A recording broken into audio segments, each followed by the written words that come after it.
Hi everyone, this is KJ Vlog, si Filipino Reactor Beast here in Kingdom of Saudi Arabia, and welcome back to my channel. Agad-agad gawa na reaction video ang Barda compilation, but then again, dito pa din tayo sa mga comment section kasi ang ganda lang din talaga makapag-spread and makapagbasa and gawang content yung mga comments ninyo. Actually, it really helps me pag nagko-comment kayo because the engagement, the recommendation, and also kung nagla-like kayo. Kaya please, kung tinatanong ko kayo kung anong ulam ninyo, kung tinatanong ko taga saan kayo, kung tinatanong ko kayo kung anong kulay ng damit nyo ngayon for today's video, o kung anong ginagawa nyo habang nanonood kayo sa akin, kung saan kayo nanonood, sa TV, sa cellphone, and everything, makakatulong yan sa engagement ko. Kasi fame whore ako eh. Fame whore ako eh. Gusto kong sumikat. Mapapublic man yan or private, mapa-good or bad publicity man yan. Gusto kong sumikat. Yun nga, hindi na nga ako kino-content. Ano ba yan? Pinatikim lang ako ng isang content. Ya, kaso nga lang, hindi naman ata pumatok sa views yun. Nasa 1,400 views lang ata yung content niya na nangyari doon sa, what do you call this, na nangyari doon sa content niya. Yung kinontent niya ako, 1,400 lang, di ba? So, hindi tayo umubra doon. So, hindi tayo na-reach. Hindi natin na-reach yung goal natin doon na kailangan natin sumikat.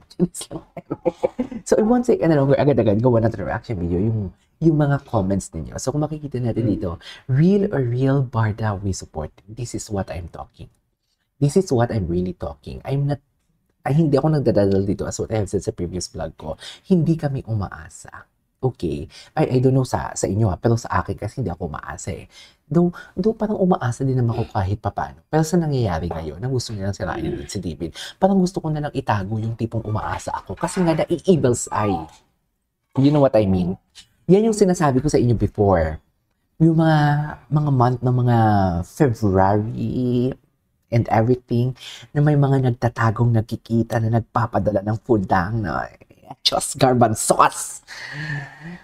Kasi nga, hindi pa nga natin sila nakikitang magkasama, yung tipong intimate, yung tipong alam mo yung magkasama sila tapos nakuha na ng paparazzi, marami na nag-evil's eye. So, paano na lang kung magsasalita sila ng totoong sitwasyon nila? That was before. Hindi lang ako sure ngayon for today's video. Diba? Kasi ang sabi ko nga, okay, titigil na ako sa pagtanong kasi parang titigil na ako sa mag-chismis or magtanong or makibalita kung ano ba talaga ang Barda and everything. Kasi matik na yan eh. Charis. May mga picture na ako nakikita. May picture na akong nakita. Na may mga ganap silang dalawa lang at walang may nakakaalis. Diba? Matik na yan eh. Na ang tanging nakakaalam lang is the charis. Diba? So, hindi ko na kailangang makibalita. Naalala nyo yun? Sinabi ko yun sa previous vlog ko.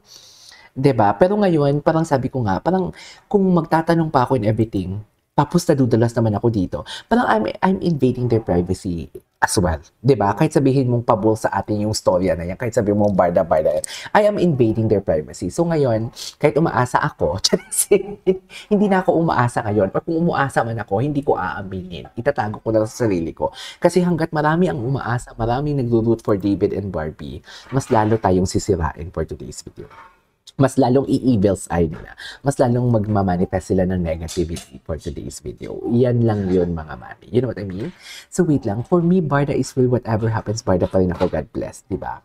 It's okay. It's your opinion. Diba? Kung Barda is real, kasi ako, Barda is real for today's video as well. Naniniwala din ako na Barda is real. Naniniwala ako, pero hindi ko kayo pinapaasa. That is my own opinion. That is my own opinion. Kung naniniwala ka, kung opinion ko yung kung naniniwala kung Barda is real. Pero wag kayong sumunod sa akin. Kung ako naniniwala na Barda is real, wag kayong sumunod sa akin. May sarili kayong utak, may sarili kayong damdamin and everything. Okay? So, decision nyo yan for today's video. Anyways, wait, still Barda nothing changed. For me, Barda, okay. Di naman talaga Barda ang mga yung fandom na yan. Kasi ang tunay na Barda, di naman nila gagawin yan. Actually, to be honest with you, hindi naman talaga sila Barda fan eh. Nagbabalat kayo nga sila, halos kung ang pagkatawan nila, binabalat kayo nila. Ano na lang kaya yung istorya nila? Gets nyo ba yon? Kung sila nagbabalat kayo, di ba? Para lang at least makakuha na mga kung anong pwede nilang makuha. Tapos sisiraan nila yung ang Barda or si Barbie or David. So, ano na ng pagkatao nila? So, kung nagbabalat kayo, nagpapakilala kayo na Barda fans kayo, or yeah, kung Barda fans kayo, meaning to say talaga, Barda fans kayo, hindi kayo mag-i-invade ng kanilang privacy, hindi kayo mag-spread ng hates, hindi kayo gagawa ng kwento, wala kayong gagawing negativity sa kanila. But it's just that, Barda fans kayo, pero nagpapalabas kayo ng mga kung ano-anong mga balitang, alam mo yung hindi naman ikakaganda. Sabihin na natin, given the fact na may totoong balita kayong binalita about David, pero ikakasira niya yan. Kung Barda fans kayo, hindi nyo yan ilalabas. 'Di ba? Kayo ang nang-uuto actually. Kayo ang nang-mamanipulate.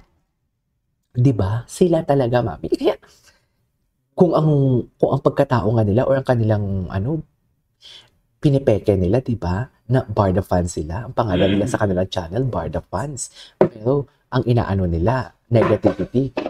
So, meaning to say, kaya nga nyo magpanggap na Barda fans kayo, di mas lalo nyo kayang gumawa ng issue at yung mga story yung nilalabas is gawa-gawa lang.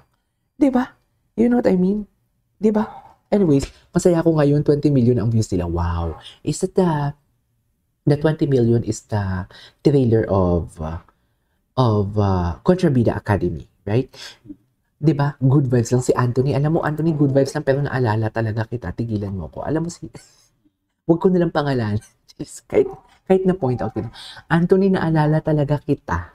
Sa totoo lang. Kasi top commenter kita. Pero buti na lang bumalik ikaw sa tamang katinuan, Anthony. Yan yung sinasabi ko sa inyo. Okay, example na lang. May mabilis na taong madala sa mga fake news. Kaya galit na galit din sa amin eh. Kaya kino-content din yung mga ibang content creator natin. Sina Barda United, sina Sir Pikwa. Kasi nabubuksan nila yung utak ng viewers. Kasi dapat manipulate na nila yun eh. Naagaw na nila yun eh. Nakuha na nila, nadala na nila yun sa kadiliman. Pero ngayon, as a Barda defender kasi may mga creator na kayang ipaglaban kung ano yung mga sinasabi nila or kayang i-debunk. Kaya tinitira nila ngayon yung mga content creator. Kasama kami sa mga tinitira nila for today's video. Pero hindi. Strong ang personality natin. Kayo manipis ang bunbunan mo for today's video. Yes. Diba? Manipis ang bunbunan mo for today's video. Wag ako. Sa totoo lang. Yes. Anyway, same pa na pa ni David and Barbie. Nice content, Sir KJ. Happy feel ang Barda. Ayan eh, napatawa pala kita. Pero bakit wala? Like your positive vibes. Positive lang tayo for today's video. Doon minsan may mga lumalabas din naman na kung alam mo yung hindi ko naman dapat sabihin, yung pangungutya, 'di ba? Hindi ko naman ugali talagang pangungutya kasi I know the feeling. I know the feeling ng kinukutya. Pero it's just that kailangan talaga natin silang sampalin eh. Kung saan dapat sila ilugar. You know what I mean? Hindi na yan sa pangungutya. Real talk yan. Real talk yan. Like for example, ginagawa mo yan kasi para may pangkain ka. Real talk yan. Kasi ako real talk din naman to eh. Ginagawa ko to para pambayad ng bills ko. Pero kahit wala ito, makakakain ako. Just, diba? You know what I mean? Anyways, basahin din natin to. Wait lang. Hayaan, ito sabi ni Ma'am Ellen, hayaan yung mga bashers kasi nalulungkot yung buhay nila. Basta tayo masarap pagkain natin, masaya tayo. Speaking ng pagkain. 55 minutes silang to kinoment.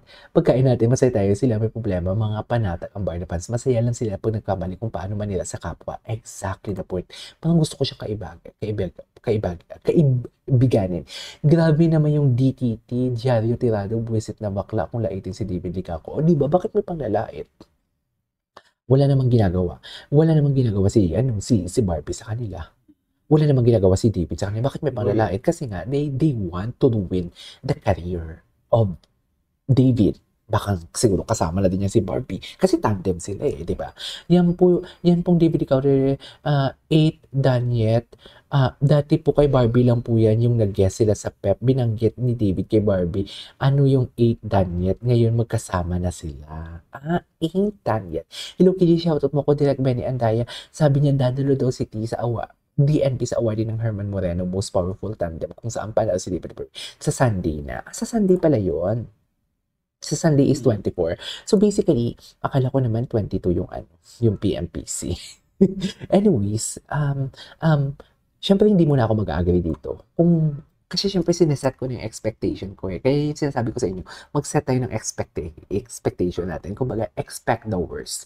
Para kung mangyari man, at least hindi masyadong matatanggap natin siya ng madali lang. Pero kung mag-expect ka talaga dito ng pinaka-the best, tapos eventually ang pinaka-the worst ang mangyayari. Nako, dear lulugmok ka. So yeah, that's it for today's video. This is KJ Vlogs, and see you on my next vlog. Bye!